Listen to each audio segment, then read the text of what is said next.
Hi, everybody. Let's do IXL, find the magnitude of a vector. The magnitude of a vector is just how long the vector is. Okay, so this vector is 1, 2, 3, 4, 5, 6 units long. So we're just going to write 6. Okay, not -6. It's all magnitudes are given as positive numbers. Okay, so just how long it is. Okay, this vector is from 0 to -8 would be 8 units long. Okay, now over here, since this vector is diagonal, we're going to need the Pythagorean theorem.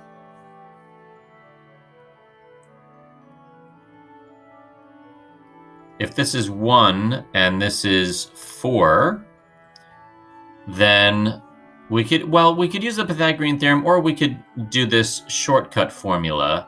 The Pythagorean theorem would just give you the same thing. We could do the square root of 1 squared plus 4 squared. So that's the square root of 1 plus 16. 1 squared is 1. 1 times 1 is 1. 4 times 4 is 16. So we have the square root of 17. Click on the square root symbol and then type in 17.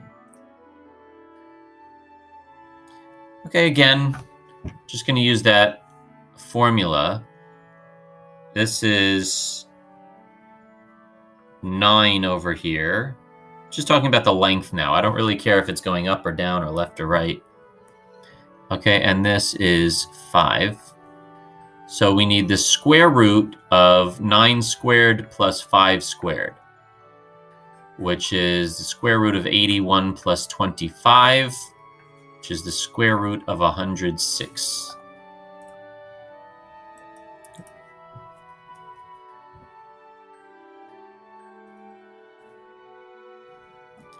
Okay, this looks about the same, so let's jump a level here.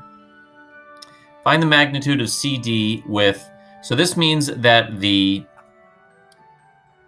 position, so imagine that we had a grid and we have a vector going from -4, -6. That's where the tail of the vector would be, to 6, 6. Let's just say that. Okay, that's where the head of the vector would be. Oh, I'm sorry, 6, -6. Whoops. Okay, so it would look like, why does my -4 look longer than my -6? Hang on. Let's do a better job here. Okay, and then something like that. Okay, and we can call this point C and this point D. And then the vector would look like this. Okay, now for this one, since the y values are the same here, they're both at -6, that means the vector would be horizontal.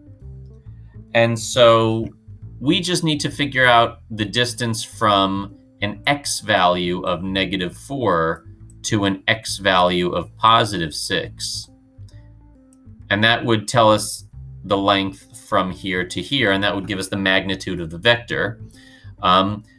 It would be different if the vector were diagonal, then we would have to use that formula that we've been using. But since this is just horizontal, we can just say, okay, from -4 to +6, that's a distance of 10, right? It's 4 from here to here, then it's 6 from here to here. So 4 plus 6 is 10. Okay, so the magnitude is just 10. All right, now let's see if we have, you know what, let me put this back.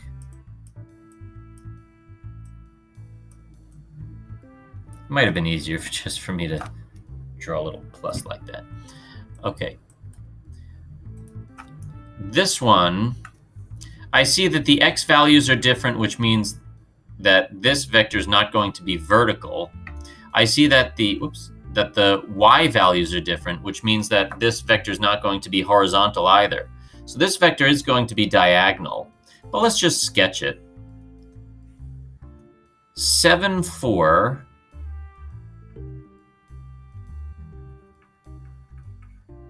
5, -1. Okay, maybe something like this.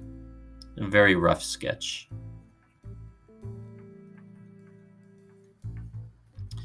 Okay, in order for me to figure out the the horizontal component, I would subtract the x values over here.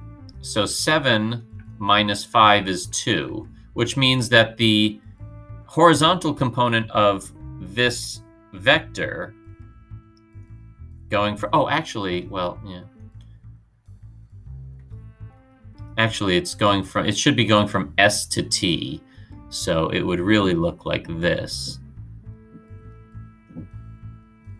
And then if we want to be technical about it, so since it's going the other way, it would really be to do 5 minus 7, which is -2. So the horizontal component is actually -2.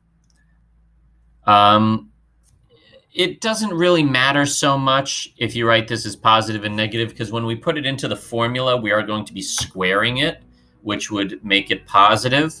But let's just do it right anyway. And then the vertical component from here to here, we could figure that out by doing -1 minus 4, which is -5. Okay, and then if we put these components into the formula, we would have -2 squared, the square root of -2 squared plus -5 squared. So -2 squared means -2 times -2, which is +4. -5 squared means -5 times -5, which is +25. So you can see it really didn't matter so much that these were negative, because when you square them, you just get positive numbers anyway. So our final answer is going to be that the magnitude of this vector is the square root of 29. That's the length from here to here. And that's just using the Pythagorean theorem, right? If this is a triangle with this side is 2 units long and this side is 5 units long, and you use the Pythagorean theorem to figure out the length of the hypotenuse, you would get the square root of 29. Okay. I'm going to do one more like this without sketching the whole thing. So for the vertical component, we would do -5 minus 2. That would give us -7. For the horizontal, that was for the horizontal component. For the vertical component, we would do -3 minus 1, which is -4. And then we would do that formula. So we have the square root of -7 squared plus -4 squared, which is the square root of 49 plus 16, which is the square root of 65. That would be the length or the magnitude of the vector. Let's jump a level.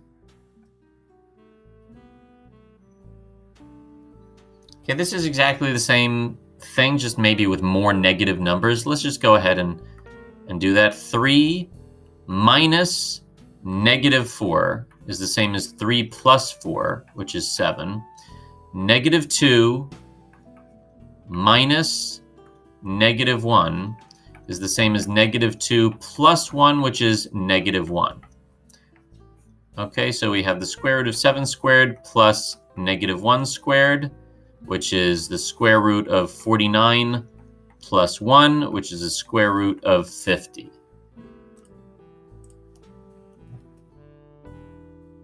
Oh, to simplify it. Okay, fine.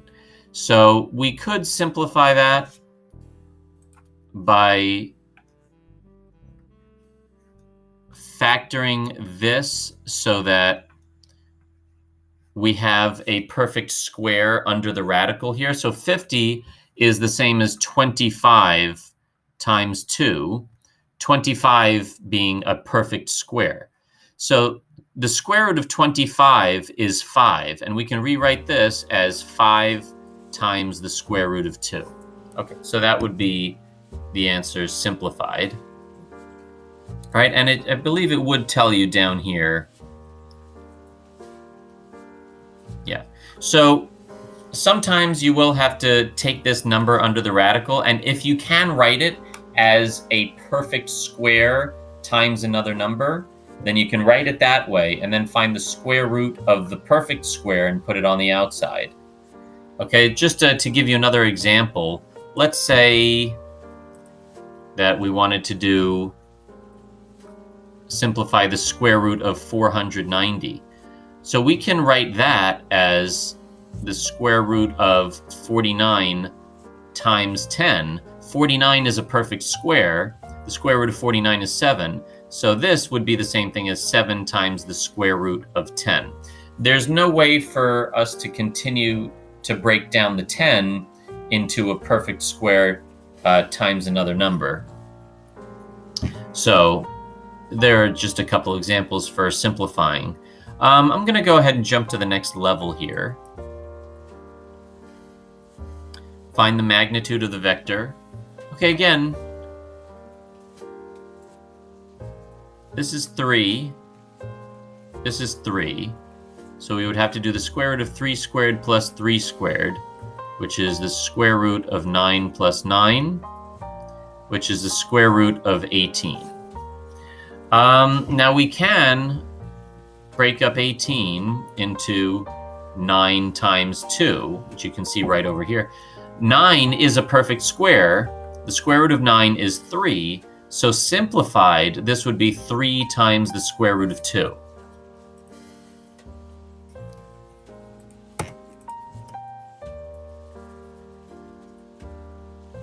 All right.